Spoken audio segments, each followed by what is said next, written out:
At the beginning of the 20th century, China looked much the same as it had for hundreds of years.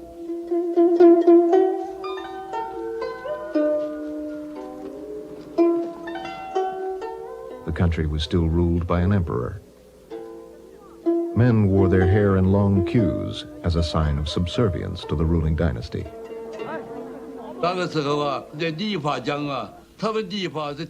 In the old days, barbers carried all their stuff on a shoulder pole, and they worked in the street. If a barber saw a person who had no queue, he could report him. And if he did so, the person could be beheaded. The saying was, keep your hair or lose your head. Beneath the traditional appearance, there was growing discontent with imperial rule. In 1911, a military revolt spread around the country, and the emperor was overthrown.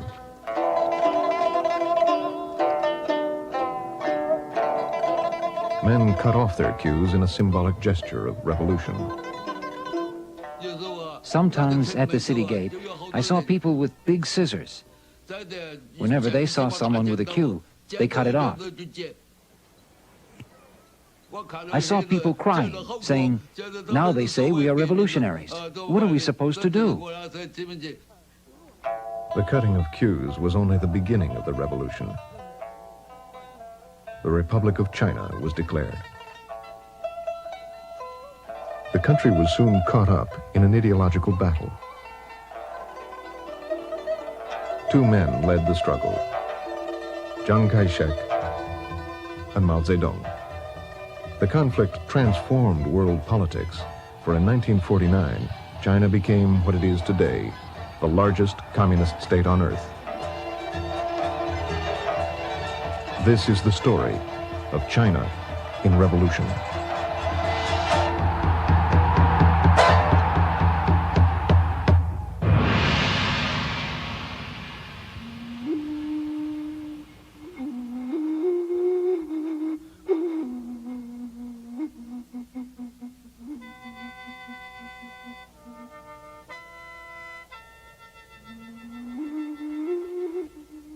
In the early years of the Republic, the central government was weak and ineffective.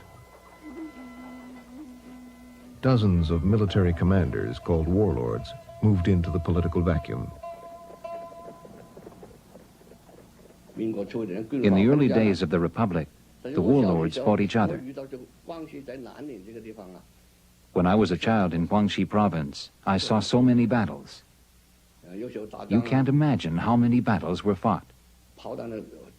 Lots of people were so scared, they just went and hid. When warlords got into a fight, people's lives were completely devastated.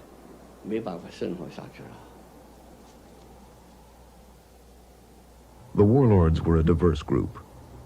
The warlord of Manchuria was a major figure in national politics. The opium warlord made a fortune growing poppies.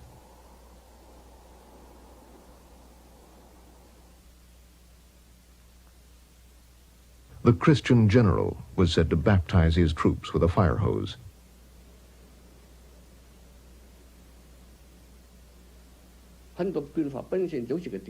Many warlords were landlords. They were often supported by a certain foreign power. In the early years of the Republic, China was torn apart by foreign powers. For instance, Guangxi and Guangdong provinces were under the influence of England and Yunnan of France. Since the 19th century, England, France, Germany, the United States, and Japan had traded with China. They based their interests in the major ports around the country.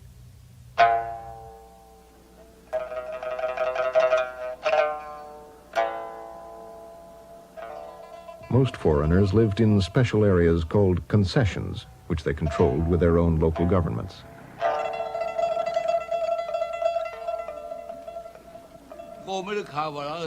We didn't have the term imperialism. The term came later. We called them foreign devils. They were devils to us. Why did we hate foreigners? We hated any foreigner, any foreign country that wanted to divide up China. It was called divide up then, not invade. They wanted to divide up China just like cutting a melon into pieces. People used to say, now you want to divide up our country, you foreign devils. You're bastards. In May 1919, for the first time, Chinese took to the streets to protest this dividing up of their country. They saw that the problems of imperialism and warlords had pushed China to the verge of collapse. The demonstrations sparked a vocal nationalism and an intense search for political solutions. One of the few political leaders addressing these problems was Sun Yat-sen. Sun was the leader of a coalition group called the Nationalist Party.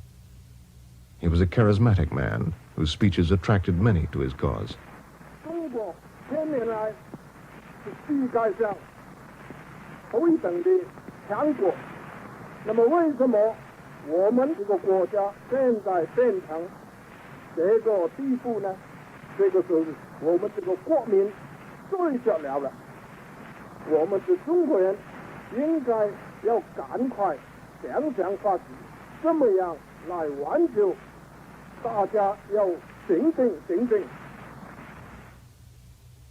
Sun knew that the first thing he needed was an army to defeat the warlords and unite the country. He appealed to Western governments for money for his cause. At the time, none of the imperialist countries wanted to help us. Only the Soviet Union wanted to help us. The Soviet Union had no friends in Asia, so they had to work with us.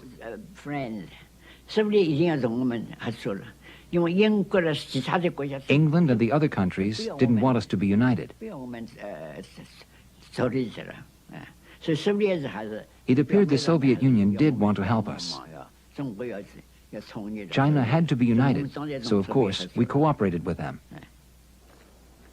One condition of Soviet help was that the Nationalist Party allow members of the newly formed Chinese Communist Party to join. Sun agreed, and in 1924, the Soviets helped him set up a military academy just outside Canton.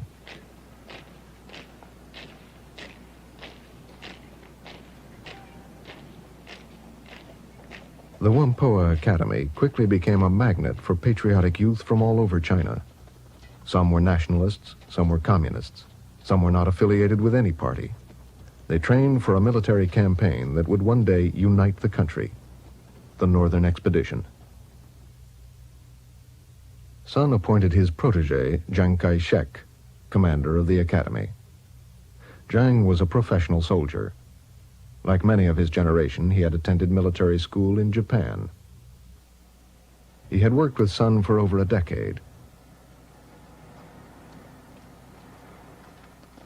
Chiang's son remembers what his father and Sun Yat-sen talked about.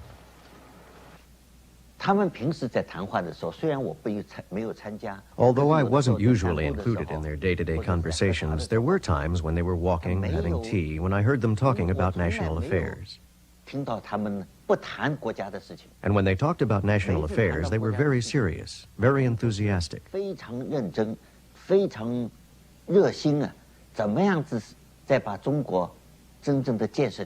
They wanted to build up China,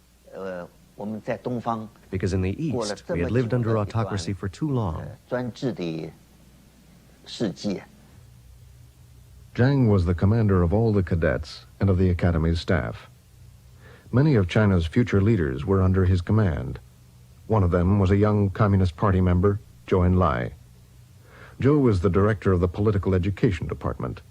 Under his direction, the cadets watched and performed plays with simple political messages. Without revolution, there was no hope for this country, so political education was given on the front.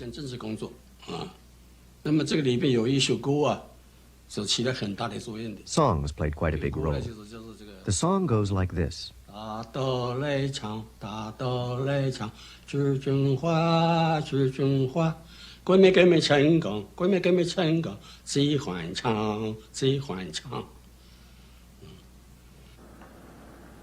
As his army trained, Sun and his wife Sung Ching-ling sailed to Beijing to negotiate with the city's warlord. But Sun was ill with cancer. He died soon after arriving in Beijing on March 12, 1925.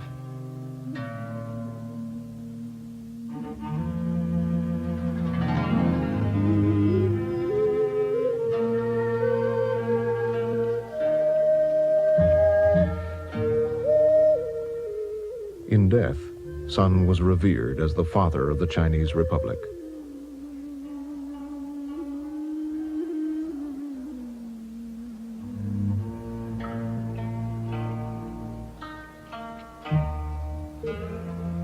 There was no one of his stature to take over the leadership, and a struggle for power in the party began.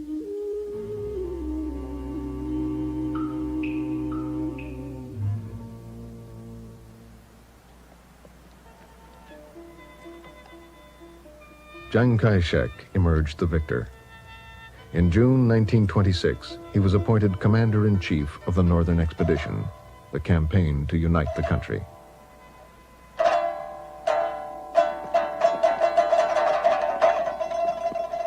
A month later, the young army set out.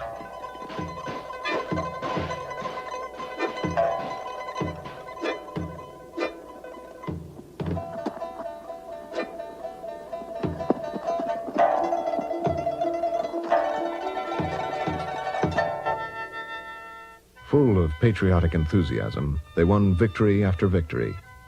In just 6 months, they defeated 34 warlords, and they swept up to central China.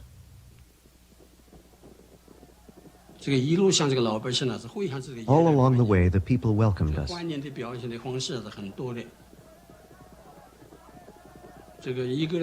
For example, they would boil water and cook sweet potatoes by the side of the road where our troops were passing. They would say, "Brothers, come and eat and drink. Help yourselves." The army was well disciplined then. And so the soldiers and the officers, they always paid for whatever they ate and drank. When the Northern Expedition Army reached our region, they held mass rallies. Everybody went. At the rallies, speakers talked about the cooperation between the nationalists and the communists. They called for the defeat of the northern warlords and the imperialists, and they asked peasants not to pay land rent and debts. I didn't know much about revolutions then. I didn't know a thing about communism or opposing imperialism. But it seemed like a good idea to fight exploitation and the northern warlords. Many in the Army's propaganda teams were communists. They explained the goals of the Northern Expedition, and they called for the end of many deeply ingrained social customs. Wang Ping soon joined the communists. We knocked down Buddha statues in the temples.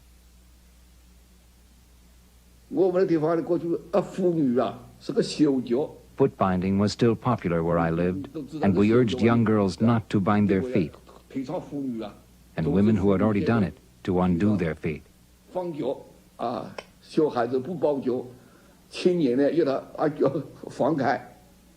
At first, we didn't know better, and often we ordered people to do things against their will. If a young woman refused to cut her hair, several of us would hold her and cut it anyway.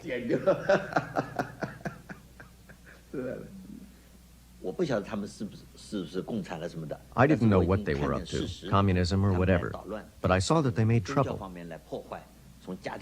They tried to destroy our religion, our family system, and our ethical structure.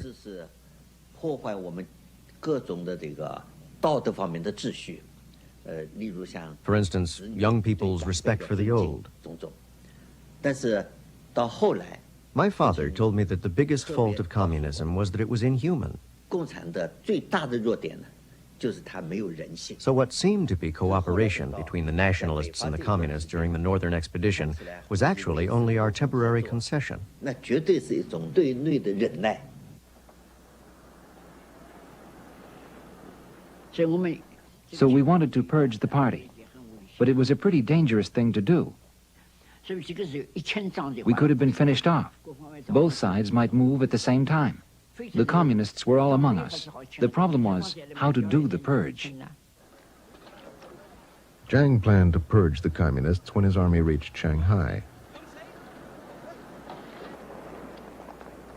Here, communist workers, led by Zhou Enlai, had formed armed guards and taken control of the city.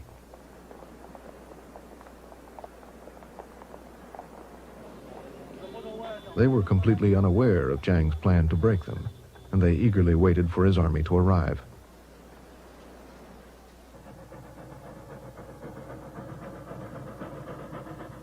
Nationalist troops moved into Shanghai. Chiang struck on April 12, 1927. About 1 in the morning, I saw some guys in plain clothes run over.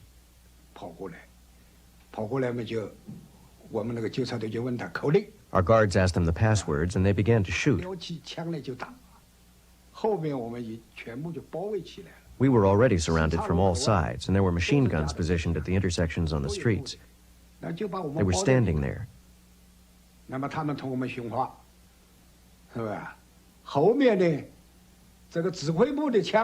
Back at headquarters, all our weapons were taken away.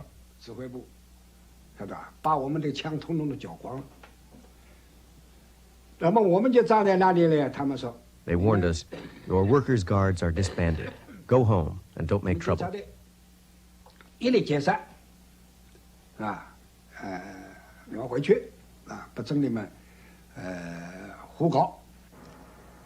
Chiang Kai-shek's army was in firm control of Shanghai. Communists and workers held a huge demonstration to protest the betrayal. There were about 100,000 workers there. They marched down the street towards the machine guns, which fired. And immediately more than 100 people died.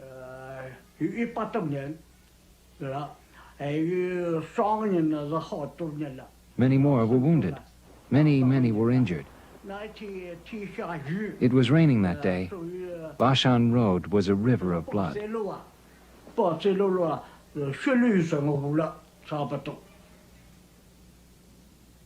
I remember it was drizzling, and I saw many people lying in the mud, still moving. It was very sad.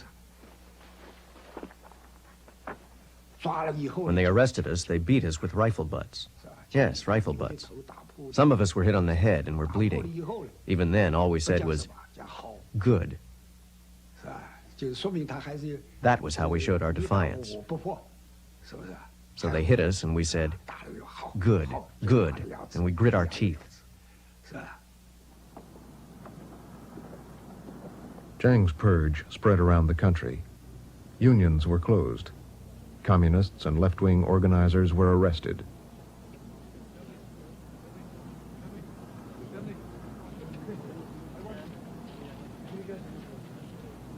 Thousands were executed.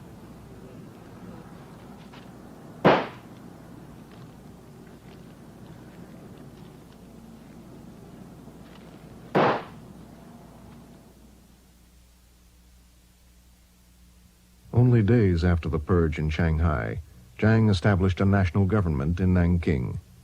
He now controlled China's economic heartland, and over the next few years, he expanded his control.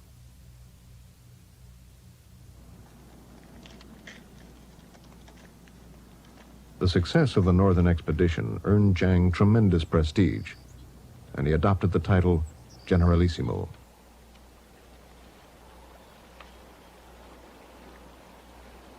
Chiang had made himself the heir to Sun Yat-sen.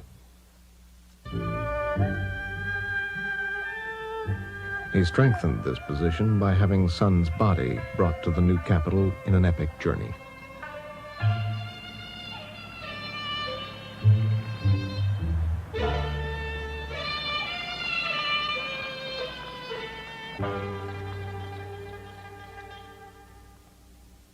He married Sun Yat-sen's sister-in-law, Sung Mei-ling.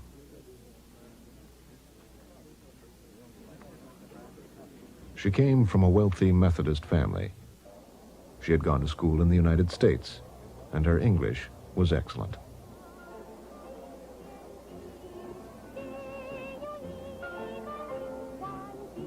Her charm was a valuable asset to Jiang, for he was a difficult, aloof man who gained respect but not affection.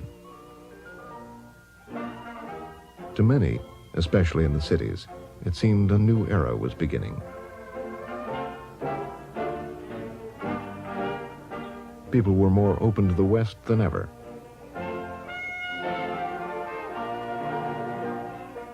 Jiang's government began modernization programs. The modernization is the way we keep our ancient traditional virtues, but we adopt Western technologies and Western modern social science in a way that brought to the poor. Specifically, I noticed the medicine, the building of new hospitals. It was a time of construction. Transportation and communications were modernized. The currency system began to be unified. Education was expanded.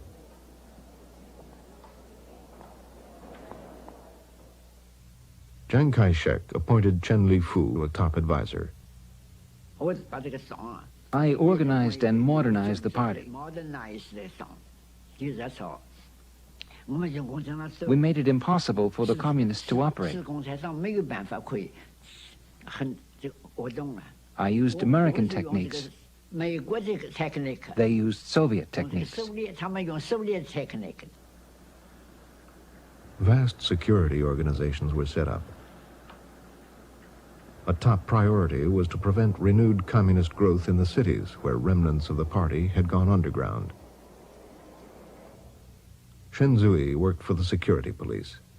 We knew they were communists by their speeches, their posters, or the articles they wrote. Or if we searched their homes, we'd find communist papers. That was the correct way. But if we had doubts, we'd say, better to kill an innocent one by mistake rather than let a bad one go. After all, they were fighting the nationalists for power.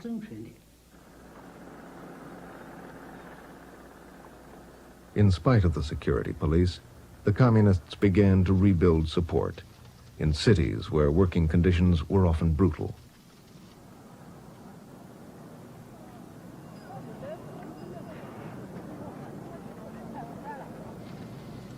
In factories, child labor was common.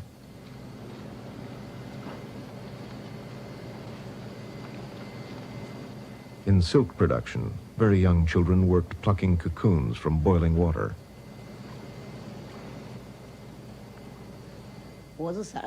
I came to Shanghai when I was 12. We were so miserable. You had to work 17 hours a day. Later, a progressive worker in the factory told us that people were not born to be poor. One was poor because of the exploitation by others. There is exploitation by the capitalist on one hand, and exploitation by the labor contractor on the other. You do the work, and he takes the money. I had no idea what revolution meant. All I thought was that the worker made sense, and that he cared about us poor people. Well, he said, there is a country where there is no oppression and no exploitation, where everybody has a job and food. All we dreamed of then was of having food. So when we heard of this country, we wondered where it was.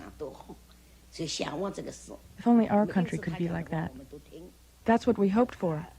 So we liked to listen to him, and we felt we could do whatever he told us. We would follow him even if we had to risk our lives. What country was that? He wouldn't tell us which country it was. It wasn't until later we knew that what he referred to was the Soviet Union. Chinese communist leaders believed that the revolution would be led, as Marx had written, by workers in the cities. But a small group in the party believed the key to revolution lay in the countryside, where most of China's people lived. This renegade group was based in Jiangxi province. It was led by Mao Zedong. Mao came from a prosperous peasant family. He was a founding member of the Communist Party. He had worked with the nationalists at the military academy in Canton, training students to organize peasants. After Chiang Kai-shek's purge, Mao returned to the countryside. By 1927, he and a small group were organizing peasants in Jiangxi province. Conditions made the area a fertile ground for communist activities.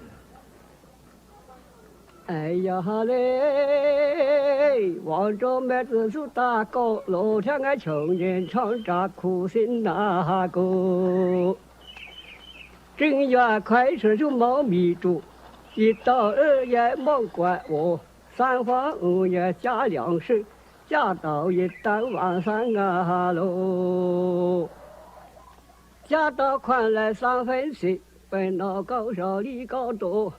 挂条我来有万竹子，万条竹子是毛骨头，丢条我连毛米煮，找一个里拽戳戳，就等10月，天换地都是蛮难啊个。 In South China, there were huge gaps between rich and poor. Rents were high, and taxes were often collected decades in advance.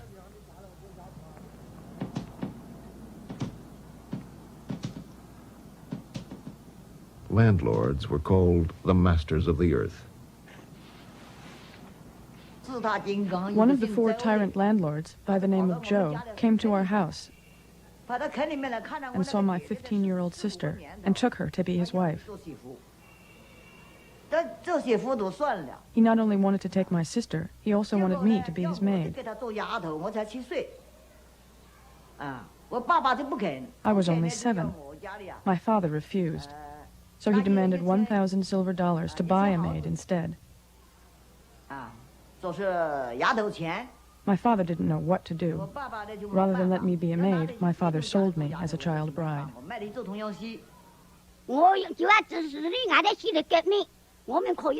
People told me if I joined the revolution, I would have my freedom. I could choose who I wanted to marry.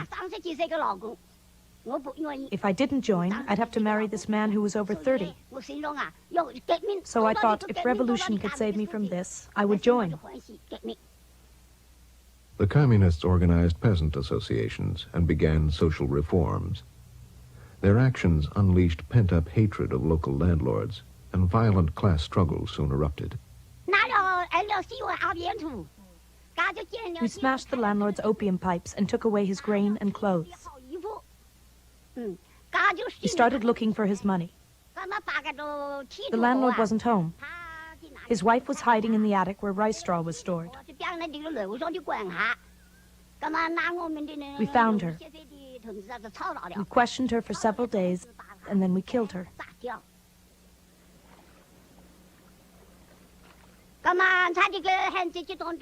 We gave the grain to those who had nothing to eat. Some got about 50 pounds, some got 100. We gave the clothes to those who just didn't have any, so the poor were really eager to join us. By 1930, the communists had set up a government in Jiangxi. Mao had joined forces with Zhu De, another veteran revolutionary. Their men formed the Red Army, which Liu Hanshao joined.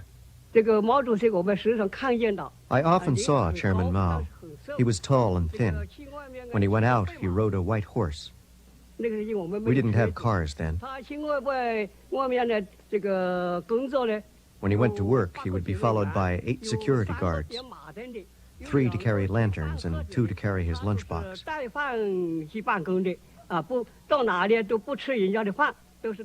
He wouldn't eat in someone's home. He took his meals wherever he went.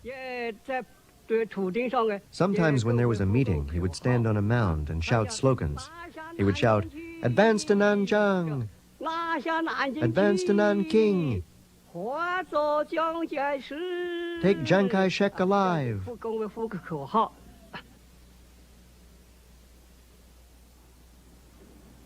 Although the communist area was relatively small, many nationalists were frightened by the violent events there.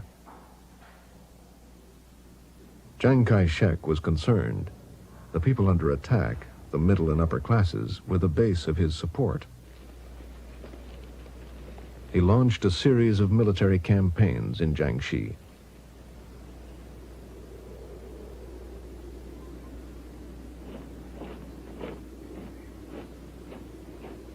They were defeated. Our main forces would lure their troops, lure them into the mountains, like we did in the battle at Longgang. We would lure them in and then pull back. This is called pulling back your fist before you strike. It was like drawing them into a bag. And suddenly we'd surround them and wipe them out. Understand? We'd lure the enemy deep, deep into the Soviet area, and then suddenly surround them. We wiped out their 18th Division this way. All 9,000 of them, from the commander down to the cooks.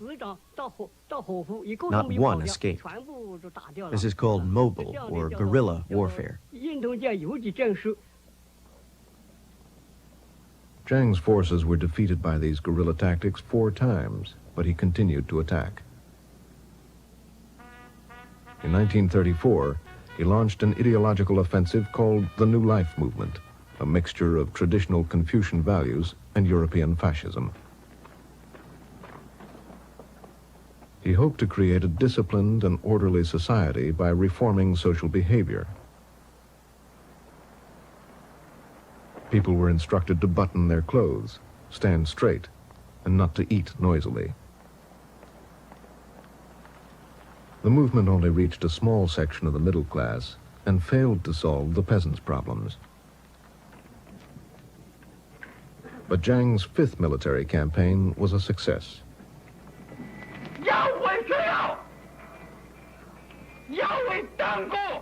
In an all-out effort, Chiang had gathered nearly 1 million soldiers and all the military machinery he could muster. And he changed tactics. We adopted the tactic of moving step by step. The stronghold tactic, do you understand? For instance, I could walk 20 miles a day, but instead of 20, I would only do 10. Then I would stop and dig trenches and build blockhouses. Since the communists didn't have cannons, they couldn't take well-defended blockhouses.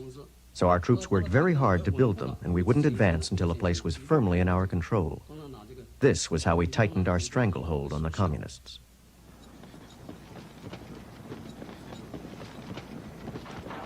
As the nationalists began their new tactics, the communists changed theirs. That was when our party made one of its biggest mistakes, the biggest.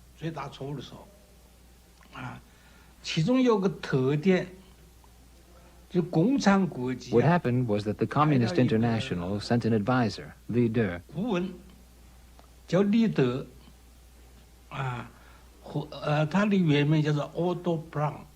whose original name was Otto Braun. He claimed that the golden age of guerrilla warfare was over and that it was now time to develop positional and regular warfare.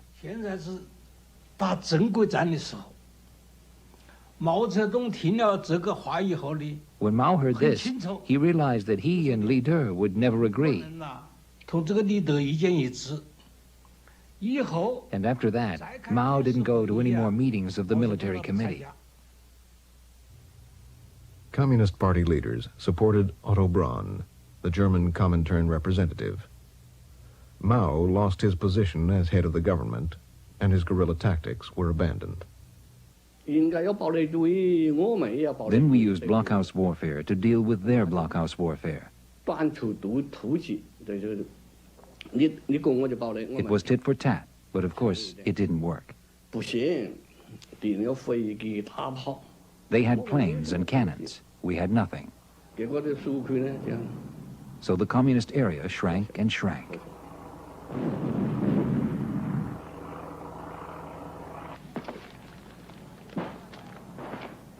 The nationalists were winning.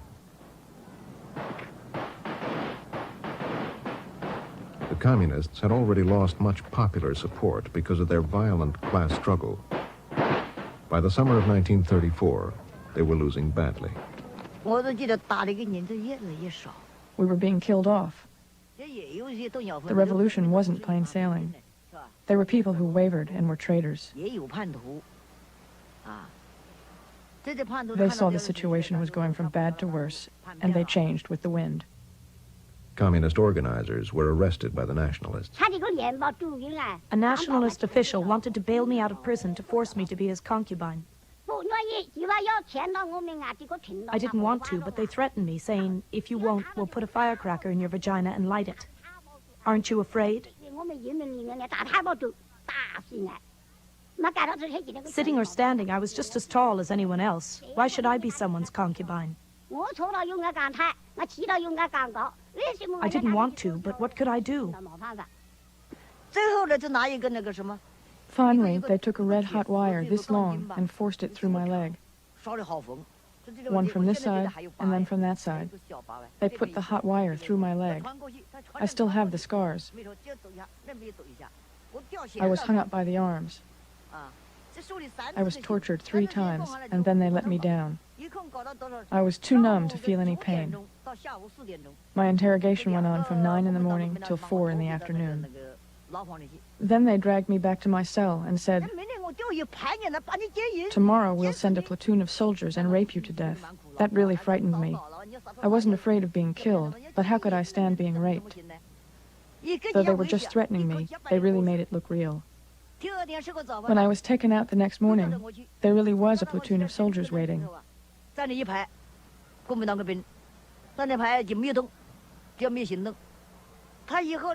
The officer said, just look at those men. If you don't confess, you'll be raped to death, right here.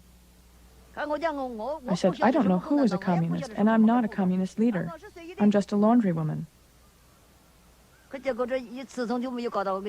didn't tell them a thing, and in the end, they sent me to the concentration camp at Zhejiang. They never got anything out of my mouth. In October 1934, nearly 87,000 communists broke out of the nationalist blockade. They began a forced retreat which became known to the world as the Long March. For over a year, they walked an average of 17 miles a day, often through hostile territory. Nationalist troops chased them much of the time. The soldiers crossed 24 rivers and climbed 18 mountain ranges, and they walked more than 6,000 miles.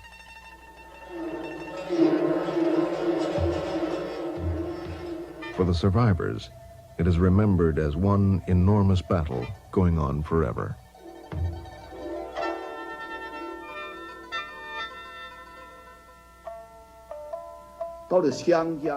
By the time we got to the Xiang River, we had lost half our troops. We lost 30 to 40,000 people. They weren't battle casualties. We lost them on the road. We were on the march day and night. Everyone was complaining bitterly. We didn't know where we were going. Chairman Mao was out of power. He marched with the troops. When they reached Zuni, meetings were held. Otto Braun and his supporters claimed that the nationalists had won because they were stronger. Mao said it was because Braun's tactics were wrong. For the first time, Zhou Enlai openly sided with Mao. Zhou Enlai disagreed. Zhou did not think we had lost because of the enemy's strength, but because of our own strategic and tactical mistakes, since we had won in the past. Then Mao spoke. The atmosphere was calm. Everyone was reasonable.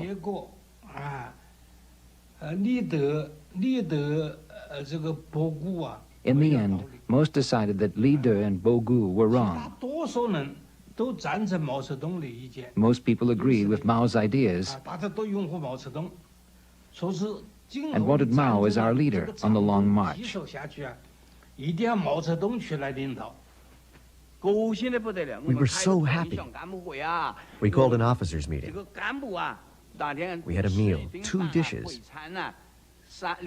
We were banging on the tables with our chopsticks. Yeah, yeah, banging on the tables. We were so happy we were dancing. We supported Mao. That's what it was like, I'm telling you. The meeting was a victory for Mao and his belief in guerrilla tactics. He became the leader of the Long March, and soon of the entire Communist Party. Otto Braun lost his influence. From this time on, the Chinese Communists received virtually no help from the Soviet Union. The march went on. The soldiers continued to face the threat of relentless nationalist attack, and nature, which was often just as lethal. When they crossed the snowy mountains, most of the troops who came from the south were completely unprepared. It was snowing, and there were hailstorms. I had to stop because it was too slippery, and if I fell off the edge, it would be all over. And it would be easy to fall off. So I decided to take my shoes off and walk barefoot. When my feet touched the snow, it was impossible. The coldness started from my feet and slowly climbed up my legs. My legs went numb. I couldn't walk. Then I saw Yan Chenqing. He was wearing a pair of straw sandals, and he had an extra pair. He couldn't stop walking, so he just threw the sandals to me and kept going. By then, the cold was already up to here. When it gets to your heart, you die. After I put on the straw sandals, I stamped my feet for a few minutes. And I could feel my legs again, and I could walk.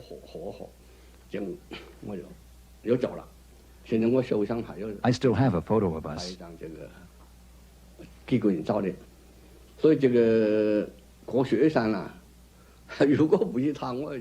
If it weren't for him, I'd have died in 35 in the snowy mountains. Hundreds did die of cold, altitude sickness, and exhaustion. The shared hardships forged firm bonds between the soldiers and earned Mao unswerving loyalty. Mao Zedong gave me his ration to eat. 3 little steamed buns in a little bowl this big. At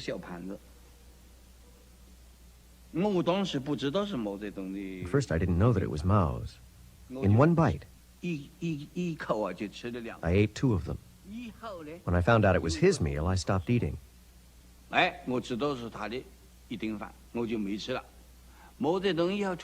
said, "You must eat. You still have to march." He forced me to eat the last one.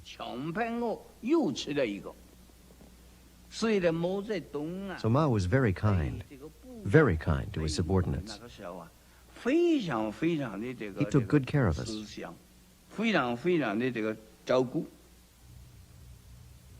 The army now had to cross the grasslands. More people died here than on any other part of the march. There was nothing there, absolutely nothing. As far as you could see, all there was marsh, the endless marsh. No trees, no houses, nothing. Stepping on the grass was like stepping on bean curd. It was soft. From time to time, someone stepped in the wrong spot and fell into the mud. If you fell in up to here, it was all over. When the mud was up to your chest, no one could save you. You could die at any second. You just couldn't tell. We finally got hold of a newspaper and learned that there was a communist base in northern Shanxi province. It was only then that we decided to go there. We needed to rest and regroup.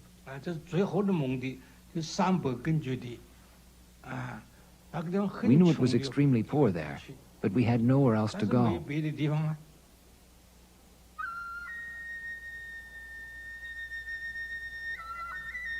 The Communists reached Yan'an, the end of the Long March, in the fall of 1935.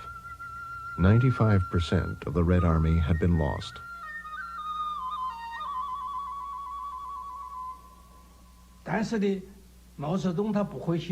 But Mao didn't lose confidence. He asked us a question. Although there are now only 6,000 or 7,000 of us left, are we stronger or weaker than before? His answer was that we were stronger. He said the people who remained were gold.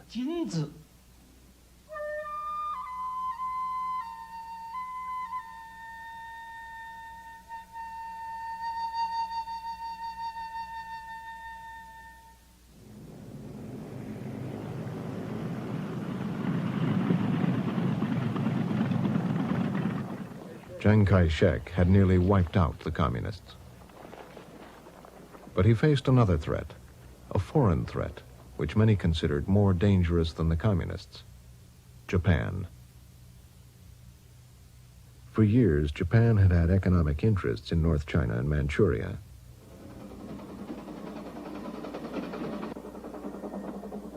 Throughout the 1920s, it expanded its interests and defended them with increasingly hostile military activity. Japan's aim was to colonize China. The Japanese posed the greatest threat to the warlord of the region, Zhang Shiliang. Zhang Shiliang was one of the most powerful men in China.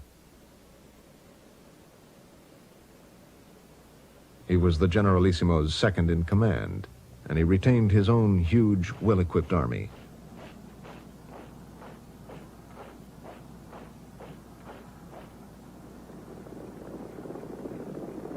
In September 1931, the Japanese attacked Zhang Shiliang's troops. We bore the brunt of the attack. The brigade commander gave orders. First, he telephoned me and asked me about the situation. Then he gave the order, "Don't resist. You are not permitted to resist." I pointed out that the enemy had already begun to attack. He said then, "Collect the soldiers' weapons and hide them in the storehouse." I said that there was no way I could collect the soldiers' weapons and hide them when the enemy was shelling us. He said, "Then why don't you withdraw?" I said, "I have only received an order to offer no resistance. I have no order to withdraw." He said, "It would be better if you withdraw. Otherwise, you will be held responsible." Then the phone was cut off. The Chinese troops did not resist, and the Japanese quickly seized control of all of Manchuria. Chiang Kai-shek, afraid the Japanese military would crush China, had chosen a policy of non-resistance. His deputy commander, Zhang Shiliang, protested the situation.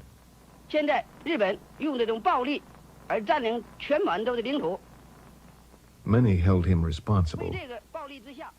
Others believed he had received orders from Chiang Kai-shek, and they blamed the government. We should have resisted. If I had been brigade commander, I would not have withdrawn. I would have resisted until daylight. When a foreign army attacks the cities of another country in broad daylight, I don't think that can be justified to the world. We have a saying, an army is maintained for 1,000 days to be used for one. Why didn't they fight? I was very angry.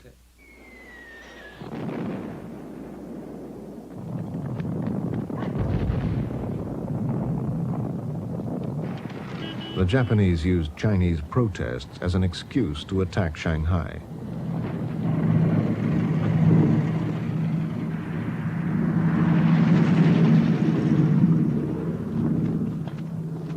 This time, there was hard-fought resistance. Hello, everybody. This is Floyd Gibbons speaking.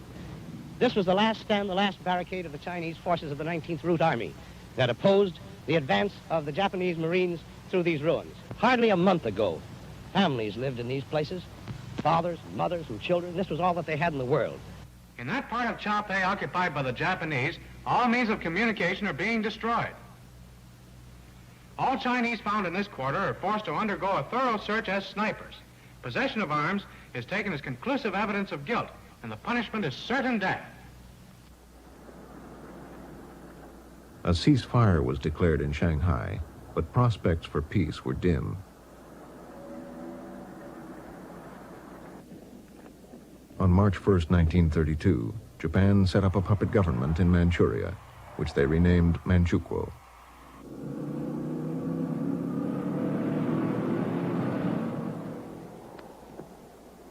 They installed the former boy emperor, Puyi, now a young man, as head of state.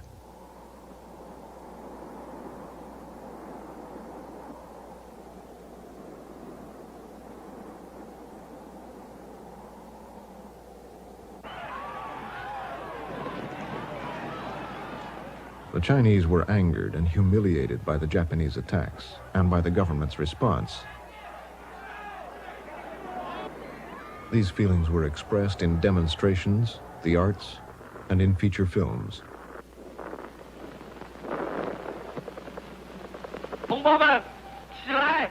起来，去杀尽我们的敌人！同胞们，走！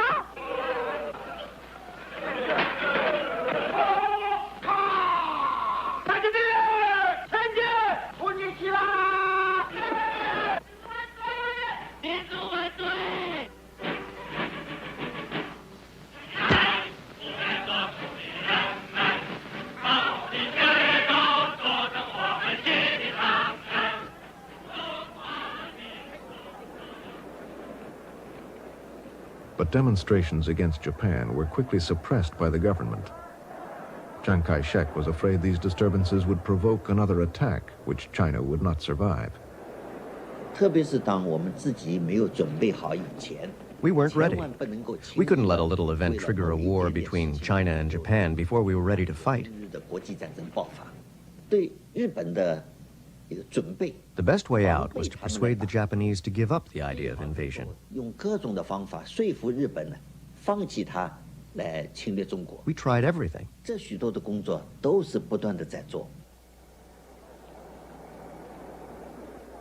The nationalist policy was that to resist foreign aggression, the country first needs internal pacification. This was stated by Chiang Kai-shek, and it was in all the papers. It was absolutely necessary to wipe out the communists before we could fight Japan. Mao and Zhu De knew that Chiang would strike while they were still weak from the long march. In an effort to prevent this and to harness popular anti-Japanese feeling, Mao called for the nationalists to unite with the communists against Japan. Mao declared, "We cannot even discuss communism if we are robbed of a country in which to practice it." But Chiang continued his plans to attack the communists. Again, Zhang Xuliang, seen here next to Chiang, disagreed. He and his men only wanted to fight Japan to recover their homeland. But they could not make the Generalissimo change his mind. In December 1936, in a desperate act which shocked the country, Zhang Xuliang ordered his commander kidnapped. Sun Mingzhu and some heavily armed soldiers stormed Chiang Kai-shek's residence. When I got to the bedroom, I saw that it was a mess and no one was there. I felt Chiang Kai-shek's bed. It was still warm, so I knew he hadn't been gone long. So we went up, and behind the hill I saw him squeezed between two rocks. It was a spot that everyone called Tiger Stone Rock. He was standing there. He was very frightened. His face was covered with dirt. He was in pajamas because he hadn't had time to get dressed. I saluted and said, "Please, Generalissimo, come quickly." I was afraid that someone might shoot him. I felt a heavy responsibility. The day he was kidnapped, our Central Committee immediately held meetings. In the evening, we held an emergency meeting. Everyone was trying to figure out how to save him. Madame Chiang flew to Xi'an.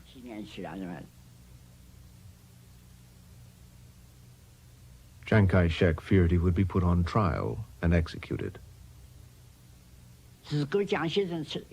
If anything should happen to Mr. Chiang, no one in China would be able to fight Japan. Nobody would be able to stop Japan, and the Japanese would certainly march into China. That would be certain. No one would resist. All China watched as his fate hung in the balance.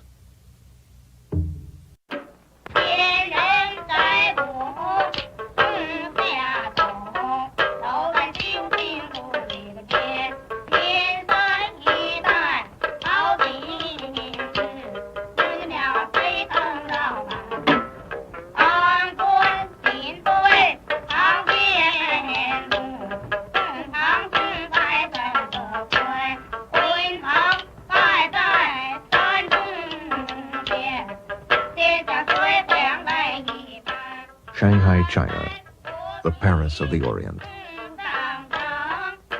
In newsreels of the 1920s and 30s, life here looked fun, an exotic mix of East and West.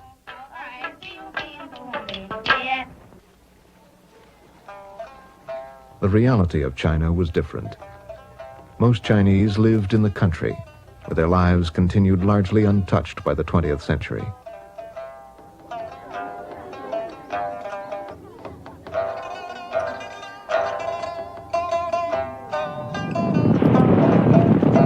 But the people of China were about to be engulfed in years of violent conflict, years which would dramatically change their country and their lives.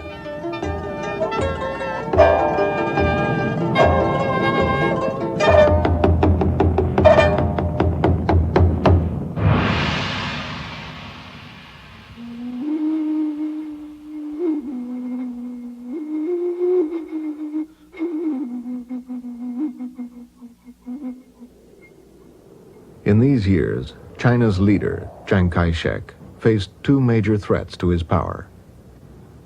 The Communists, led by Mao Zedong, and the Japanese. They controlled most of North China and planned a full-scale invasion. Many Chinese demanded that Chiang's government fight Japanese aggression, but he was afraid the Japanese military would crush China, and he refused. In December 1936, anti-Japanese feeling boiled over and created an astonishing crisis. Chiang Kai-shek's deputy, in an effort to force his commander to resist Japan, kidnapped him.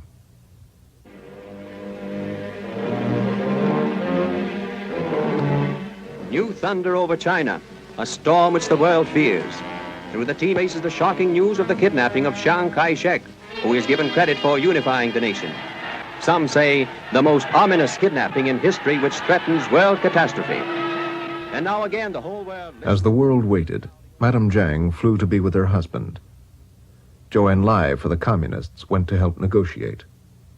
The negotiations went on day after day. Finally, Jiang was released. Everyone had recognized that he was the only man who could lead the country.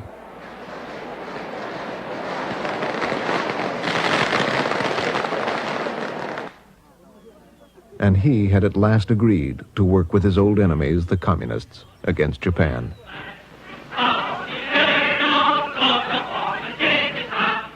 It was the beginning of the United Front. Mao Zedong's Communists and Chiang Kai-shek's Nationalists would stand up to Japanese aggression together.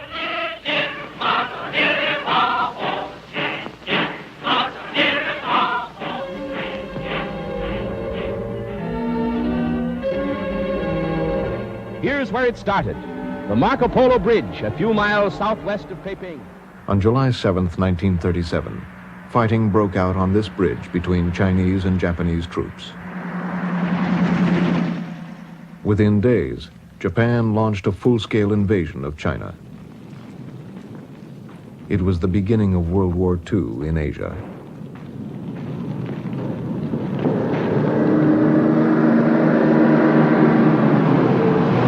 The Japanese easily overpowered united Chinese resistance. They took Beijing in days, and then Tientsin.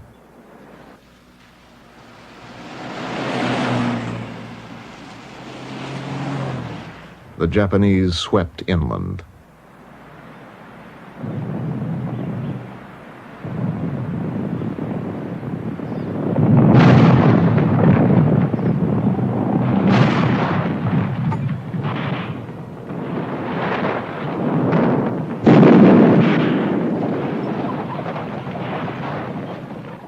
October 1937, they arrived outside Meihua village, a few miles from these scenes. Japanese devils entered our village from the west side. They started killing and burning their way through the village. They were just brutal. They killed 46 families and even every animal they saw. Then they got to my home. We were hiding in the cellar. Japanese devils shot into the cellar. We children all cried, "I want to get out, I want to get out." When my father got up, 3 devils stripped him to the waist and tied him up.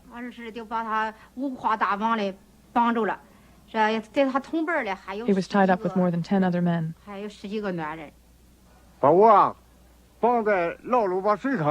I was put in the pit. It was full of people. They'd been there a long time. The Japanese kept bringing more and more people.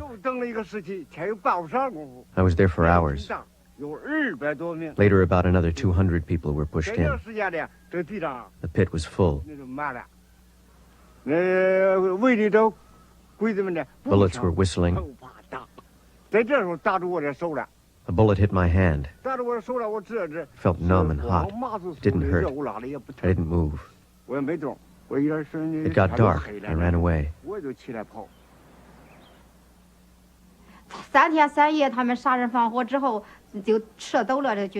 The Japanese killed and burned for 3 days and nights. Then they left. My grandfather and mother started looking for my father's body. They found it in that big pit.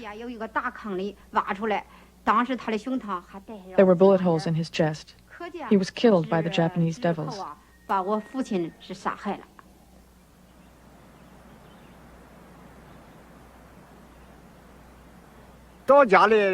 When I got home, I pushed the door open. It was quiet. No one was there. I wondered what had happened to them. I looked everywhere and I couldn't find them. I went outside. I saw that there was fresh earth in the courtyard. I thought someone must be buried in it. And I went over to the well. The winch had been torn out. People were in there, too. I asked a couple of people to help me. I found my grandmother, mother, and 2 sons buried in the earth. I pulled my wife and 3-year-old out of the well.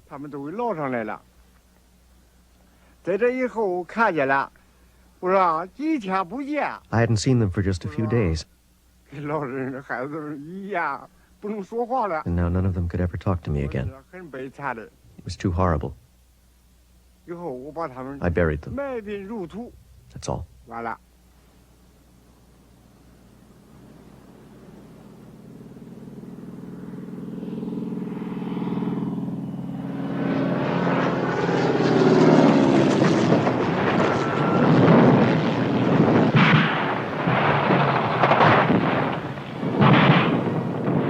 Shanghai was bombarded. There were huge civilian casualties.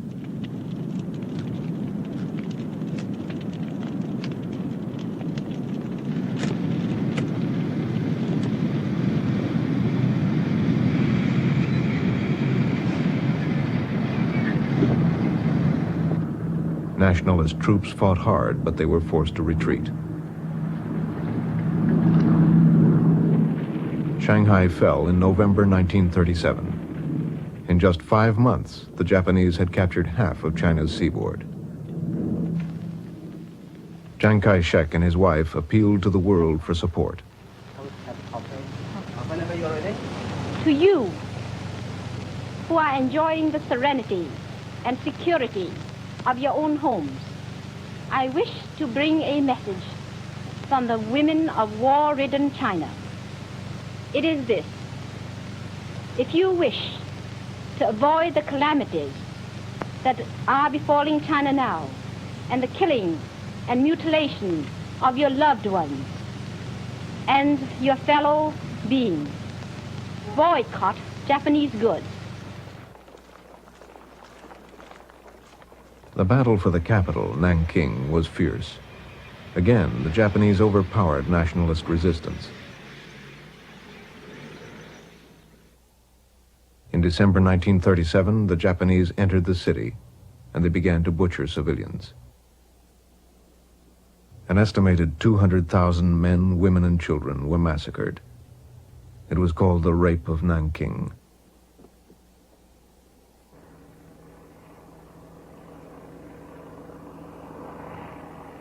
By June 1938, Chiang was desperate. He ordered the dikes of the Yellow River broken, hoping the flood would stop the Japanese forces. The people in the area were not warned. For them, it was catastrophic. 11 cities and thousands of villages were flooded. Millions were made homeless. Hundreds of thousands died. And the Japanese continued.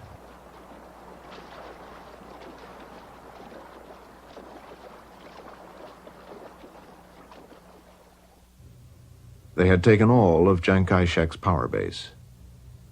Now he adopted classical military strategy to trade space for time. Taking advantage of China's huge size, the government and the army retreated thousands of miles inland.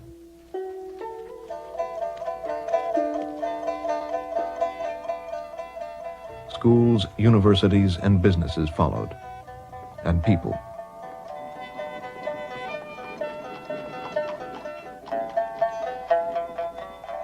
From all over occupied China, millions left their homes and fled in a massive exodus.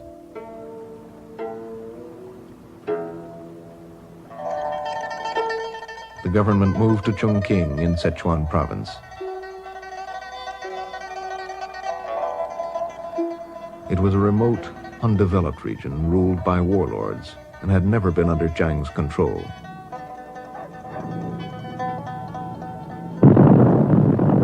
The Japanese bombed Chongqing for weeks at a time. The war effort was hopelessly undersupplied and underfunded.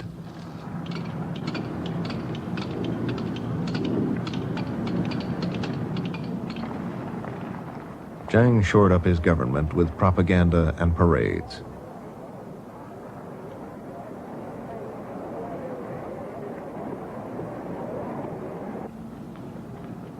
To boost morale, Madame Chiang Kai-shek toured hospitals and orphanages.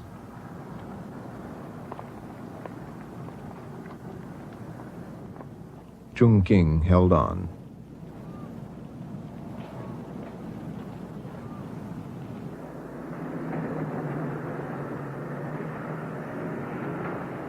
Many other Chinese traveled to the northwest, to Yan'an, where the communists had set up their headquarters after the Long March. They came because they wanted to fight Japan, and because there was a sense here of building a new society.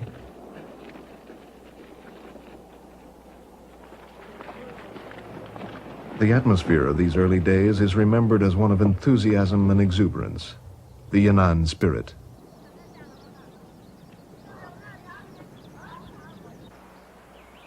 Yan'an was still small enough that most people had contact with the leadership.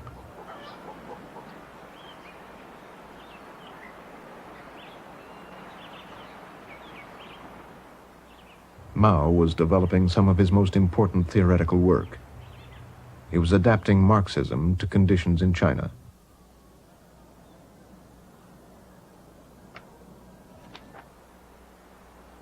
His theories were studied by all who came to Yan'an. I went to the anti-Japanese university in Yan'an in the fall of 1938. We had classes on current affairs, philosophy, and so on. None of us minded the hard conditions. At night, we shared huge beds. Each person had just this little space, about a foot, one next to the other. We got up early in the morning. We did morning drill, and we learned how to use weapons to fight the Japanese. The term was only a few months long. Then we would be sent to the front, and we sang this song.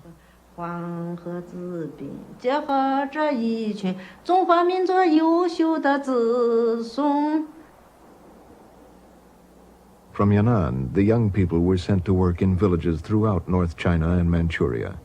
They recruited anyone who would resist Japan.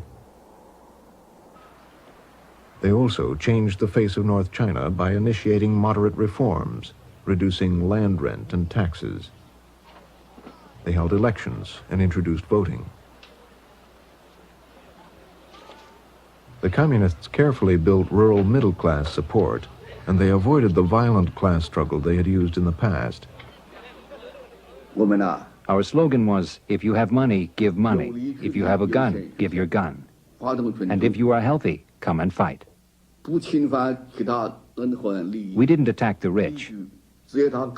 We even allied with landlords as long as they were not collaborators and wanted to resist. I am from a rich farming family. When the party started in our area, why did they come to us, who were upper class? Because the poor peasants couldn't afford to give up their work in the fields. Besides, they were not necessarily more progressive than we were.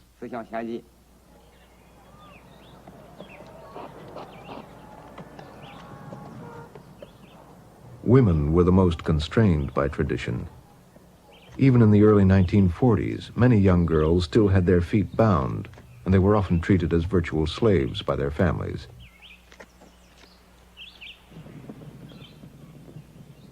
For example, a woman had no rights in her own family. Since she had no income, she was dependent. When someone knocked on the door asking, "Is anyone home?" she would say, "No, there's no one here." See, she didn't even think of herself as a person.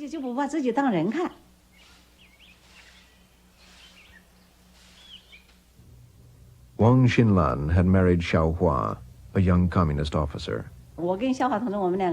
After work, Xiao Hua and I used to walk through the village holding hands. Sometimes after dinner we would just sit there talking and laughing. They were very envious. They said, "You must have done a lot of good in your previous life for God to have given you such a good husband." I said, "That's got nothing to do with it. It's because women like me have changed our political status. We're independent people. Among us, men and women are equal. We are equal even though he is the husband and I am the wife." We tried to explain this to them. It was all very surprising to them. The communist call to fight Japan, combined with their moderate social reforms, had a powerful appeal.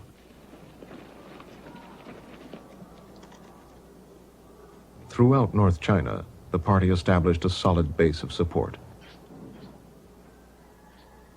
And the resistance they organized was effective.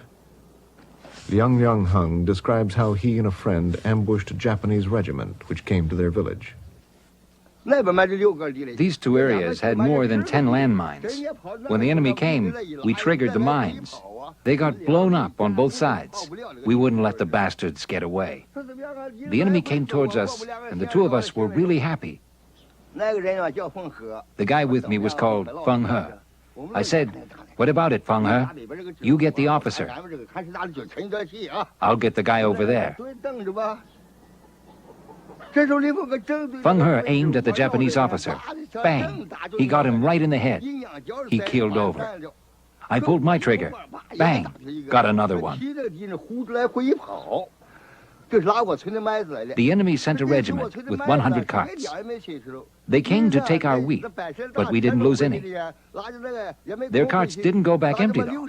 They carried the bodies of 60 dead devils.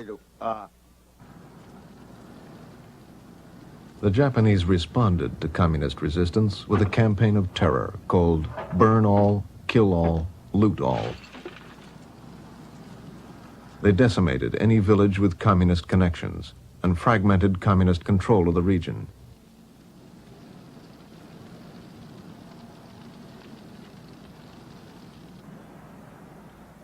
The communists and nationalists were still officially fighting Japan together, bound by the United Front. But there were frequent clashes between the two sides. In January 1941, nationalist forces suddenly attacked a communist unit. The unit was wiped out. It was the end of the United Front. Mao sent a message to Chiang Kai-shek. Those who play with fire ought to be careful. If things continue to develop this way, all the people of the country will throw you into the gutter. Chiang's response to a journalist was, "The Japanese are a disease of the skin. The communists are a disease of the heart."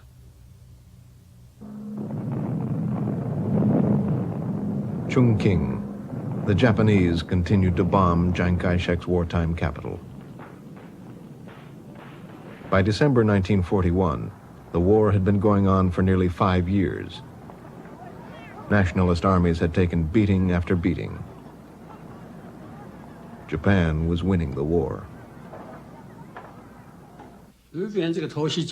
Japan launched a surprise attack on Pearl Harbor, and the United States declared war on Japan. I knew then that Japan was bound to be defeated, bound to lose the war. Today, we, the people of the United States, fighting a desperate rearguard action against the Japs, grimly realize that our future depends upon holding a fighting China as our ally. Well, may we ponder what might happen if China should fall, if the full force of Japan, now deadlocked in China, were released to strike into India, into Australia, into Mexico or Canada, or California. Despite the propaganda, the Allies gave China low priority. They were struggling to survive the war in Europe. General Joseph Stilwell was named the top American commander in China. Stilwell had lived in China and he spoke the language. His job was to keep China in the war and improve its fighting capacity.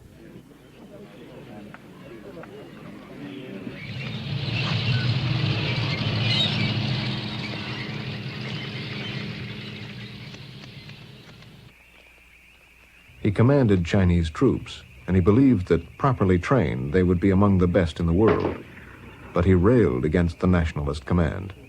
He would speak in expletives to me about the Chinese generalship because he would find them pig-headed, vacillating, they'd change their mind.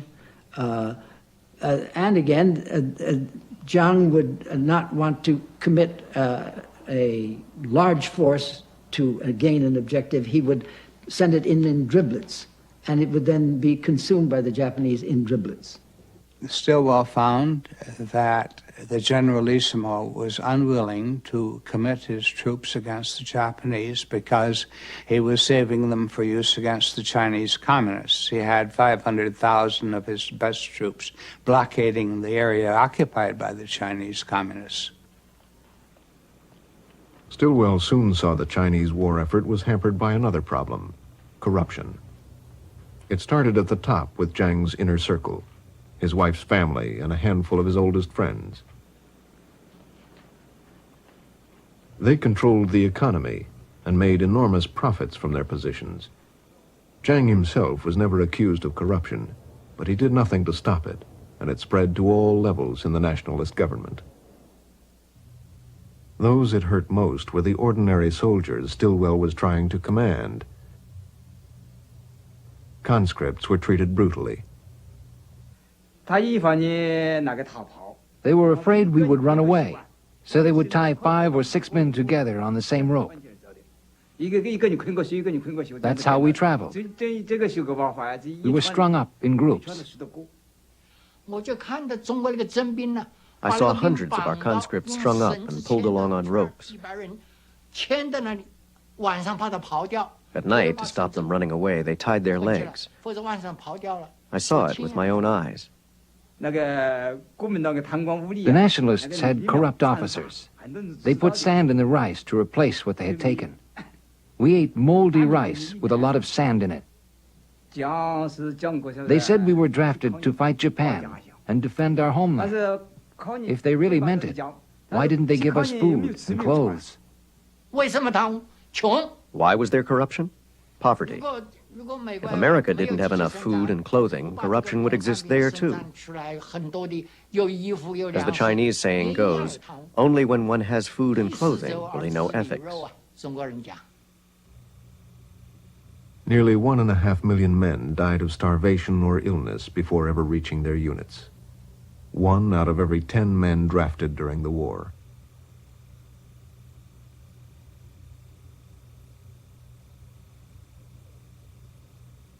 Stilwell and the Foreign Service officers filed reports about nationalist corruption and other problems to no avail.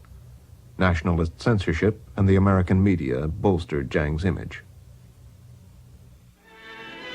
Well known to every American is lean, keen Generalissimo Chiang Kai-shek, undisputed leader and idol of 450 millions of Chinese.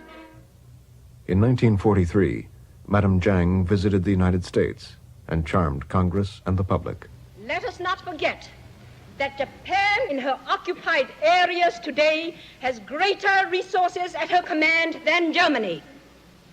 Let us not forget that during the first 4.5 years of total aggression, China has borne Japan's sadistic fury unaided and alone.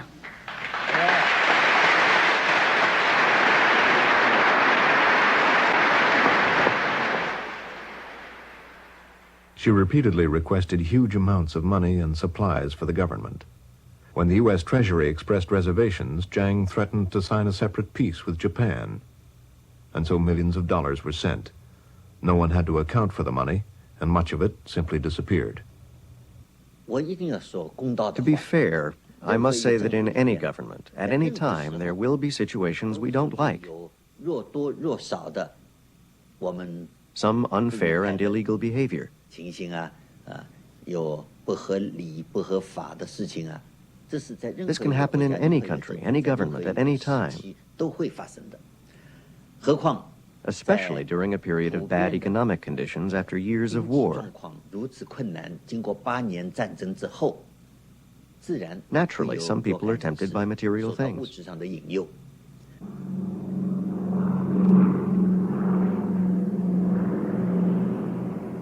In August 1944, a group of American officers flew deep into northwest China to Yan'an. Anxious to improve China's fighting capacity, Stilwell and the American government wanted to know if the communists could be used effectively in the war. The Foreign Service officers who went to Yan'an were called the Dixie Mission.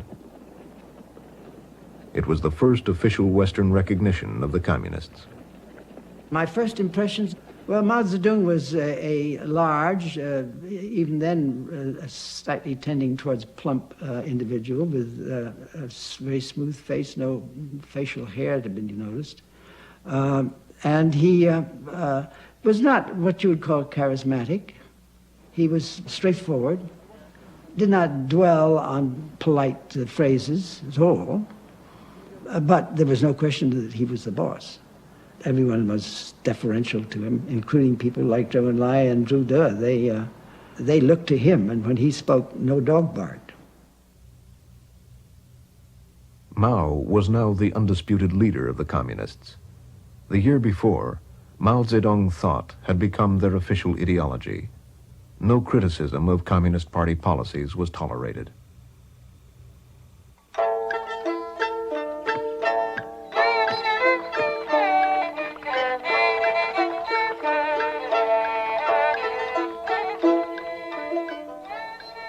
The communists wanted to create a good impression, for they wanted American help in the immediate struggle against Japan, and they hoped for long-term support when the war was over. The American officers spent a year in Yan'an assessing the communists' organization and their military potential. Apart from a few Russian advisors, they saw no evidence of Soviet support. With full U.S. government approval, the Americans instructed the communists on strategy and weaponry. They watched guerrilla tactics.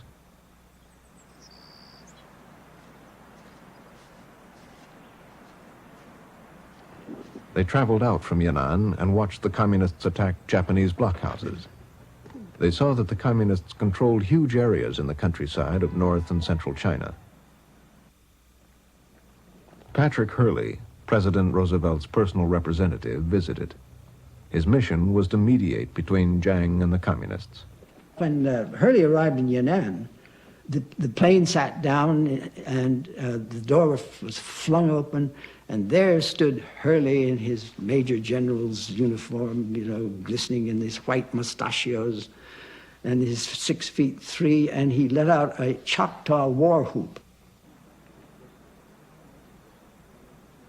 And of course, the Chinese were much too courteous to stand and say, what goes on, you know.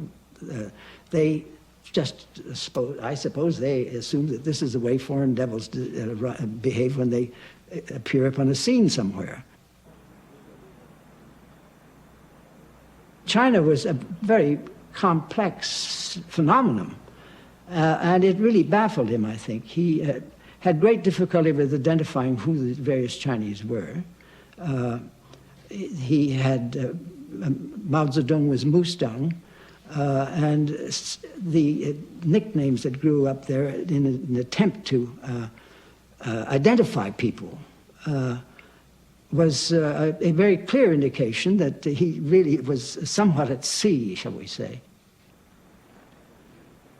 Despite cordial appearances, Hurley's mediation went badly and led to deep communist mistrust of him. Hurley supported Chiang Kai-shek and did not seem to take the communists seriously. The Foreign Service officers made a different assessment. I reported on the communists after my visit there that I thought that they would probably win in China. And the reason I think that that would happen is that they had popular support. I mentioned, I think at the time, that they were a democratic force. That was a misnomer. They were a popular force, and they had a popular support. And only in that sense were they democratic. Relations between Jiang and Stilwell were deteriorating. Stilwell, on behalf of the American government, demanded that Jiang make sweeping changes in his army. Stilwell talked about the bad things in Jiang's government and Jiang's arrogance. He also asked that part of Jiang's troops be placed under his direct control and that Americans be appointed high-ranking officers. Chiang Kai-shek did not accept that. But all those were not the main disagreements. The biggest disagreement was that Stilwell wanted to send weapons to the communists, to arm communist troops, which was the last thing Chiang Kai-shek wanted. Jiang demanded Stilwell's recall. John Davies asked for a transfer. Almost every American officer with in-depth experience in China was fired or resigned.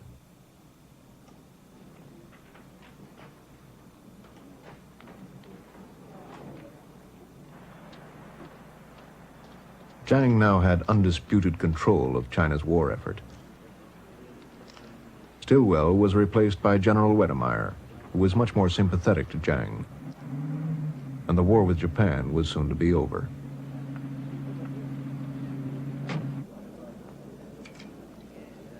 In August 1945, the atomic bomb was dropped on Hiroshima, and the Japanese surrendered.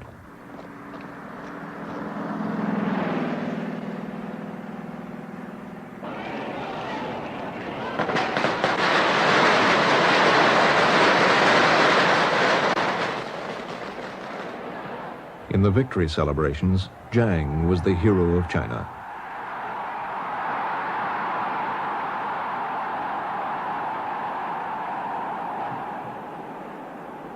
But the quick end of the war left an important question unresolved. Who would take the Japanese surrender in North China? The communists raced to get their armies north.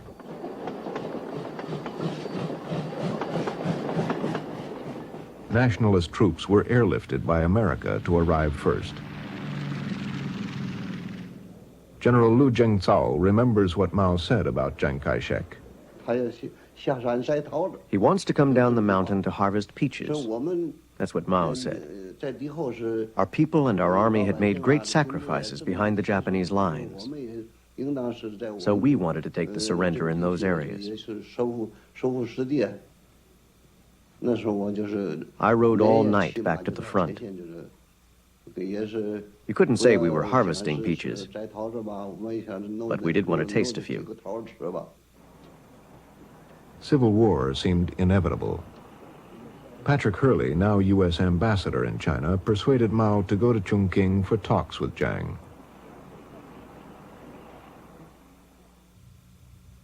The two men had not met in nearly 20 years, since the days of Sun Yat-sen in Canton. Jiang addressed Mao as elder brother, and Mao made the toast, "Long live Chiang Kai-shek." But the talks led nowhere. President Truman did not give up. He sent General George Marshall to mediate.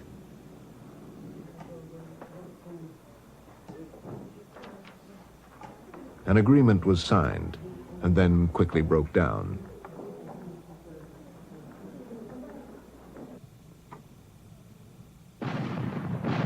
The Civil War began.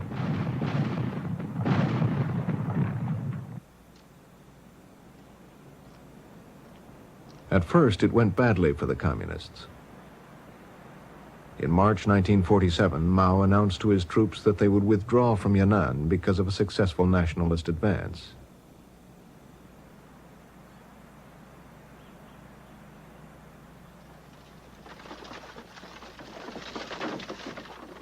But Yan'an was only a symbol and not the base of their power. Their real power lay in the vast countryside of North China and Manchuria.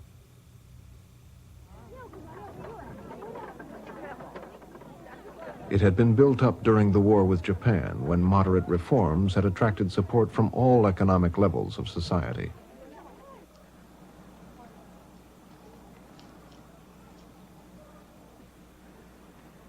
Now the communist leadership decided to expand their support by concentrating on the poor. They launched a radical land reform movement, attacking their old allies in the prosperous middle class. In Li Laoqi's house, we first drove out his cattle and pigs. Then we took all the furniture, cabinets, and trunks out of his house. We took all his clothes, too. After that, we shut him up in a small room and told him to write a confession. Then the people wanted to struggle with him. They shouted, "Li Laoqi, you must confess honestly. Who did you exploit? How much money have you piled up? Where have you hidden it? You must confess." We struggled with him for a long time. He had buried his silver dollars underground. We got him to confess where he had hidden the money. As the poor divided up the land of the prosperous, many communists were torn between the demands of the party and of their families. Even veteran party members were attacked. When the reforms came, you had to go along with them. Because I was a party member, I had to take the lead. My parents didn't agree with me. Even though they were in charge of the family property, they had to listen to me.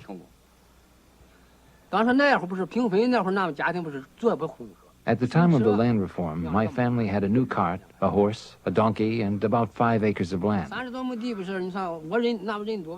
We had a large family and enough food. And so one night, they sealed up our house. All the landlords and rich peasants were locked up in one spot before the mass rally. I went and saw the situation was no good. I was afraid the struggle meeting might go wild. I was scared. The meeting began. My father was Wang De, and they tied him to a post. Everyone in the village was there. And then they went crazy. Some innocent people got beaten and some bad people got beaten. Village leaders tried to control the mob. They even sat on the landlords to keep them from being torn apart.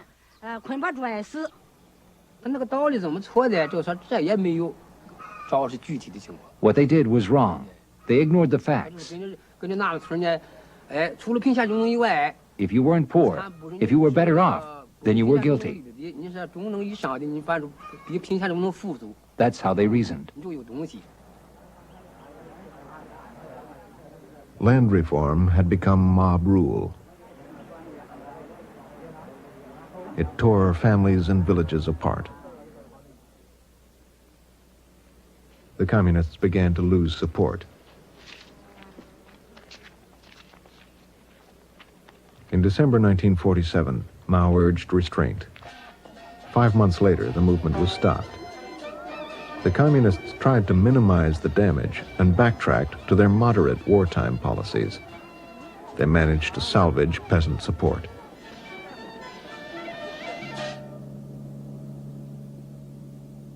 In the cities, people's lives had not improved after the war. Massive economic problems were undercutting Jiang's support. The government's financial policies were chaotic. The currency system changed many times. The old Fabi paper money was changed to the new Fabi paper money. Then that was changed to the gold yuan. Then, when there weren't enough gold yuan, it was changed to the yuan shikai silver dollars. There was also gold, and even American dollars were used. The currency system was in complete chaos.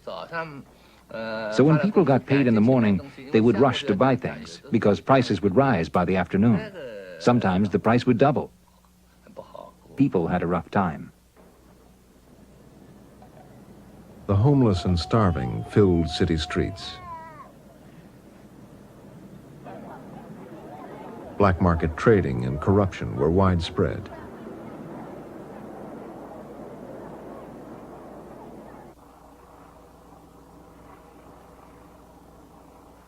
To make matters worse, in 1947, floods in the south destroyed the rice crop.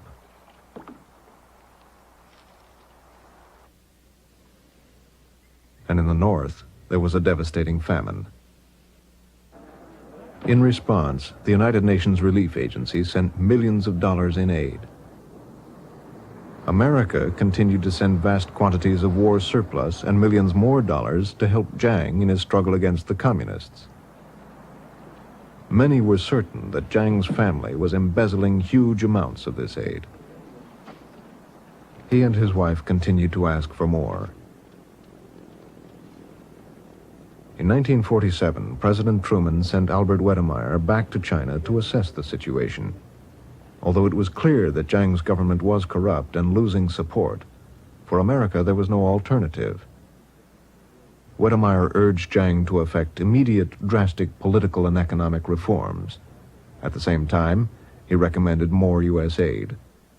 Wedemeyer's recommendation that we continue to support the government of Chiang Kai-shek has to be considered in the context of the times of the Cold War, in which the Chinese communists seemed to be allied with the Russians, and the hope that somehow or other military aid might contribute to the survival of Chiang Kai-shek's government. But American aid could not win the war for Jiang.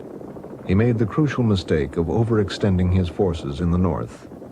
The communists responded with a change in tactics. They mounted a major offensive against the nationalist armies in the cities.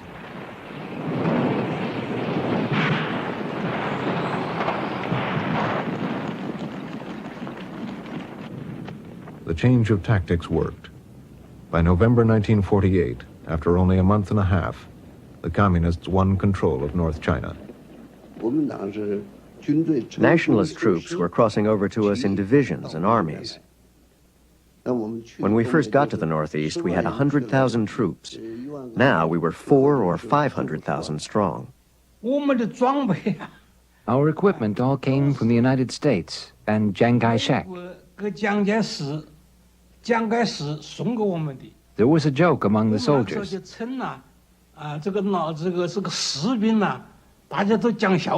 They said that Chiang was our best supplier of American weapons.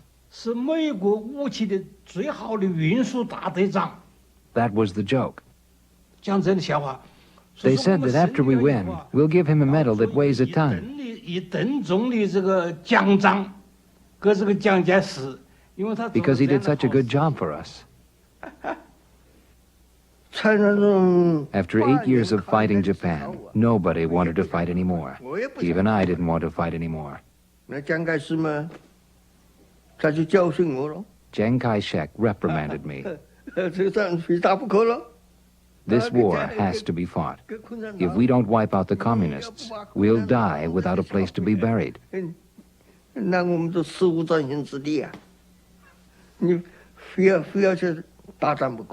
We've got to go all out. I couldn't say anything to that. He was my teacher, my academy commandant. He had been my commanding officer for many years. All I could do was obey. With North China under communist control, the battle for central China began. Huang Wei led Chiang Kai-shek's crack 12th Army.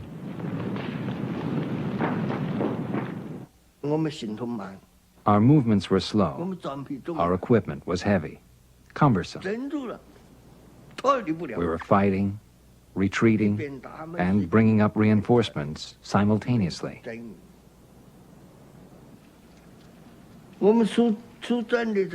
Our formations were beaten back bit by bit.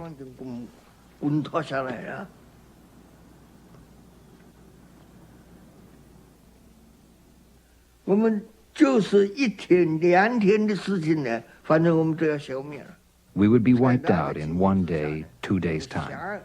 So I gave the order to flee.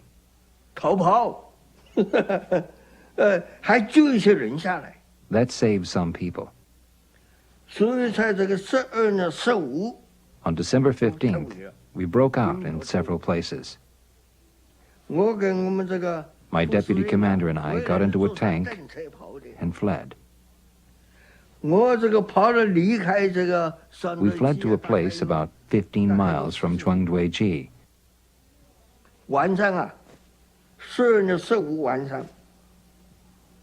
That evening, the evening of December 15th, the tank I was in broke down, couldn't move.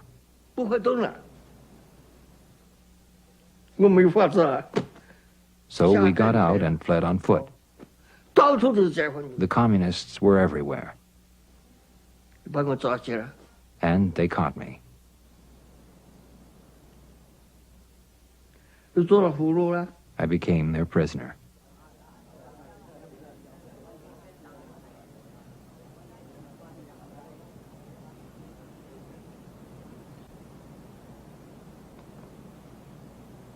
The nationalists failed because we completely lost the people's support.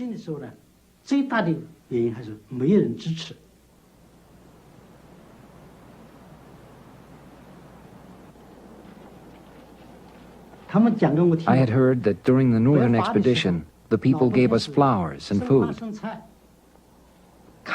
During the war against Japan, the people provided intelligence and helped us resist the Japanese.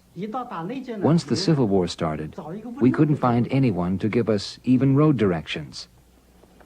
There's a saying in China, the water that carries the boat can also overturn it. On January 21st, 1949, 11 days after the battle for central China, Chiang Kai-shek resigned.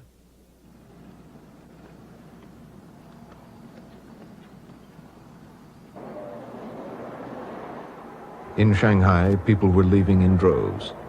Chiang Kai-shek and his government retreated to the island of Taiwan. It was carefully planned. They took a huge part of China's art treasures and all of the central bank reserves. U.S. aid followed. The last shipments of arms and ammunition were sent to Taiwan, not to China. The government of Chiang Kai-shek had already made its preparations for transfer to Taiwan. So we never stopped supporting Chiang Kai-shek. Chiang did not give up all hope. My father's first order was for us to examine our past mistakes, both domestic and international. Secondly, we should prepare to recover the mainland. He never said we should fight our way back. What we should do was help the people on the mainland overthrow the regime. So we've been making preparations based on this order since the first day in Taiwan.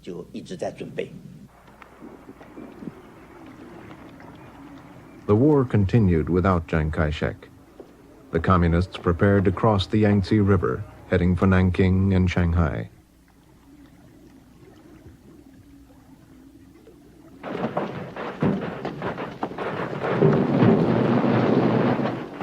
They quickly overcame nationalist defenses.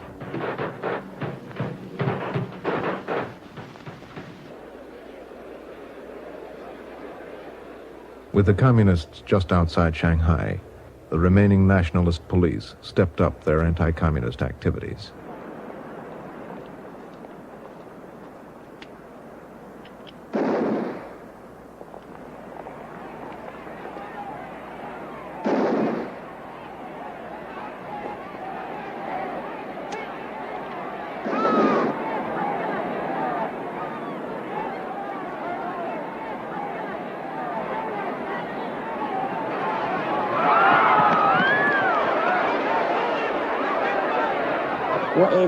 My husband had been arrested by the nationalists, and I couldn't find him. I was both happy and worried at the same time. Happy because the revolution would soon succeed, that was obvious, and worried because my husband had been arrested, and we didn't know where he was.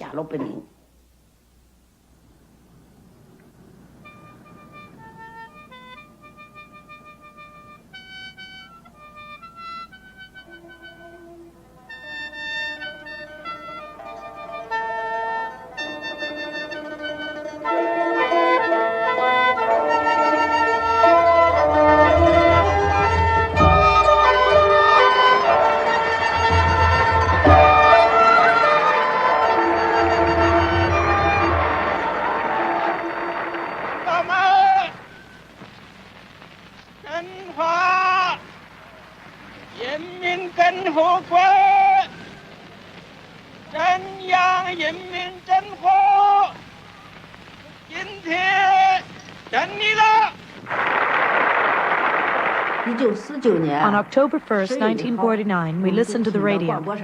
We heard the ceremony of the founding of the People's Republic of China. Chairman Mao proclaimed that the Chinese people had stood up. All of us were overjoyed. We jumped around. We were really proud and happy.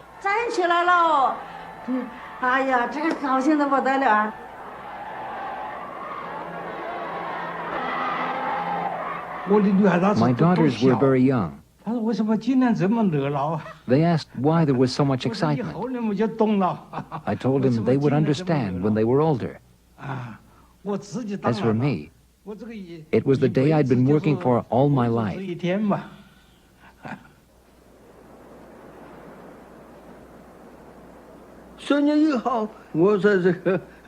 October 1st, I was locked up in the war criminals prison.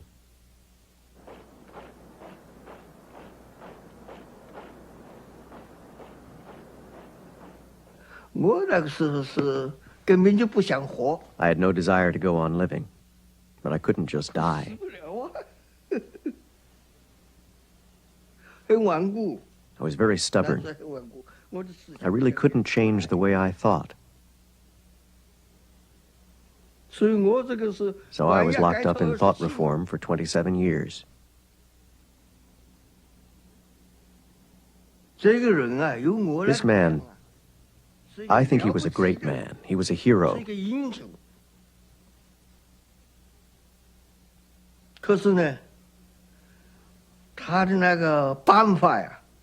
But his methods were the old ones of China.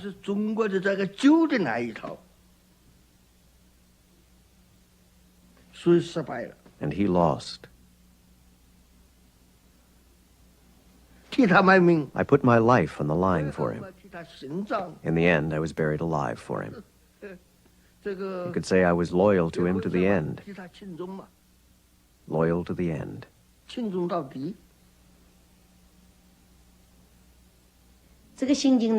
I felt happy on the one hand, because I had been looking forward to liberation so much, and it had come at last. On the other hand, I felt sad, for my husband was dead. But then we thought that people always die in revolution. No death, no victory. 光能冰雪上，一起来就往，拿起我们的武器刀枪，走出工厂钱庄课堂，前线去吧走上。 民族解放的战场。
Major funding for this program was provided by the National Endowment for the Humanities. Additional funding was provided by the John D. and Catherine T. MacArthur Foundation, the Corporation for Public Broadcasting, and the New York Council for the Humanities.